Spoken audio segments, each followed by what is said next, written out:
Hi,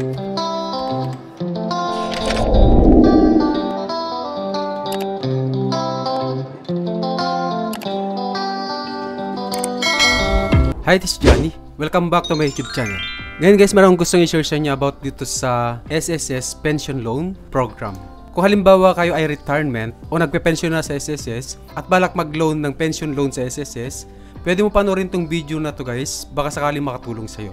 Ang pag-apply ng pension loan sa SSS ay pwede na po sa online. So ang kailangan lang natin dito guys, kailangan mayroon na tayong disbursement account. Then pangalawa, kailangan mayroon na tayong account sa my.sss. Kung wala pa kayong account sa my.sss, pwede nyo panoorin yung video tutorial ko. Ito siya guys, baka sakaling makatulong sa inyo.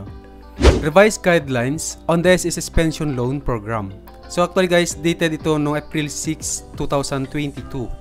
So, na-implement na to na pwede natin mag-apply through online ng pension loan.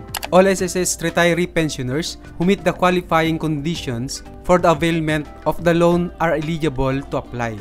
SSS retiree pensioners whose retirement claims were settled under the special pension system or under the care of custody of a guardians or receiving their monthly pension through checks shall be excluded from this program. So ito yung mga qualified na pwedeng mag-apply dito sa program na to na pwedeng mag-apply ng pension loan. The retiree pensioner must be registered in the SSS website or my.sss. So kailangan mayroon na tayong account sa my.sss to facilitate filing of pension loan. Then pangalawa guys, to qualify, the retiring pensioners must be 85 years of age or below at the end of the month of loan terms. So kung lumagpas na tayo ng 85, halimbawa 86 years old na tayo, so hindi na tayo pwede makapag-apply ng pension loan. Then must have no deduction such as outstanding loan balance, benefits over payment payable to SSS, etc. from his/her monthly pension. Must have no existing advance pension under the SSS Calamity Loan Package. Then must be receive his/her regular pension for at least 1 month and the status of pension is active. So kailangan active yung pagtanggap natin ng mga pension at least 1 month. So magkano naman yung pwede natin makuha dito sa pension loan? The loan amount that may be availed is based on the basic monthly pension or BMP together with the 1,000 additional benefits. Dependent pension, if any, is not included.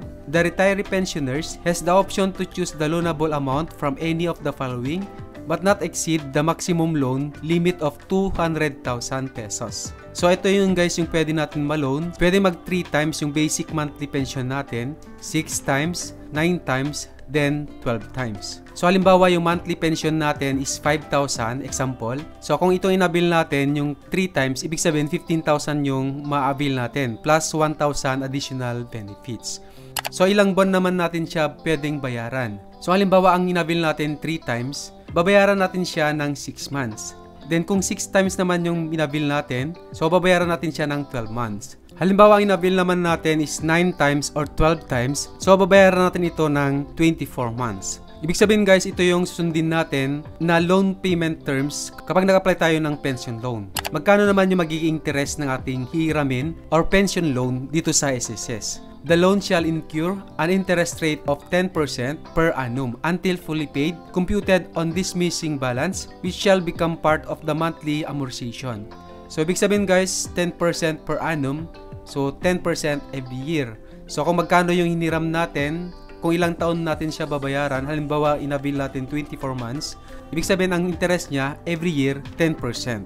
So, processing and releasing of pension loan. Pension loan shall be processed within the day of filing. The proceeds of the loan shall be credited to the pension loan borrower's nominated bank account. So, kailangan guys, meron na tayong bank account or disbursement account dun sa ating account sa my.sss. So, mayroon din akong video tutorial guys in case na wala pa kayong na-register na disbursement account sa inyong account sa my.sss. So, pwede nyo panoorin guys. Ito siya. Baka sakaling makatulong sa inyo. So, ipapakita ko sa inyo guys kung paano ba tayo mag-apply via online. Punta lang po tayo sa ating browser. Ayan, computer o cellphone yung gamit natin guys. I-type natin sss.gov.ph.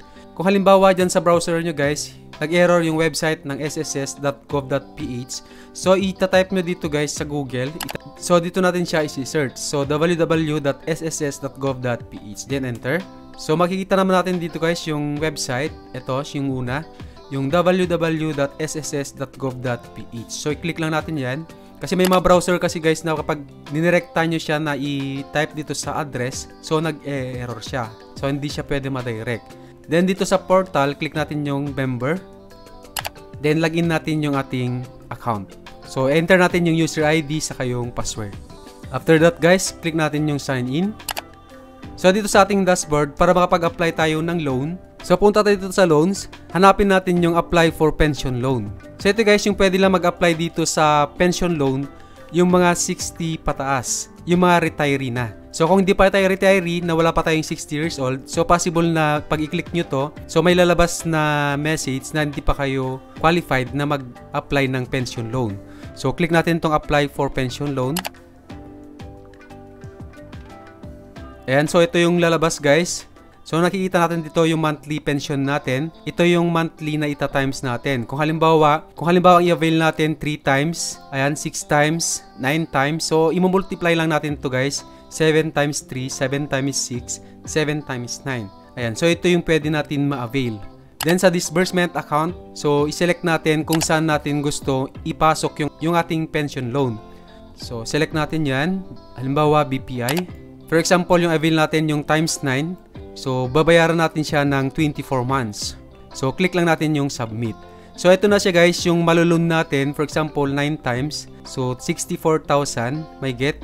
Then, yung makukuha lang na lang natin guys, yung net loan proceed.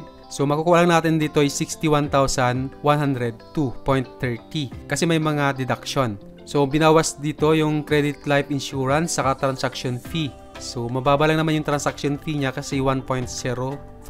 Ang mataas yung credit life insurance. Then, yung monthly amortization natin guys is 2,962.37. Ito yung babayaran natin na monthly.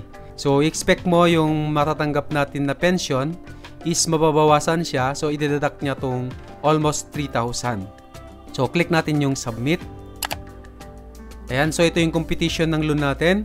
So, loan amount, so 64,197. Then, yung makukuha natin guys, yung net loan proceeds, 61,102.30. So, ito yung in-expect natin na papasok dito sa ating bank account. So, click natin yung Acknowledgements, Authorization, and Agreement. So, click lang natin to guys. Then, scroll up lang natin guys. Basahin natin to. Then, I have read and agreed the terms and condition. So, click natin yan. Then, close. Then, submit pension loan.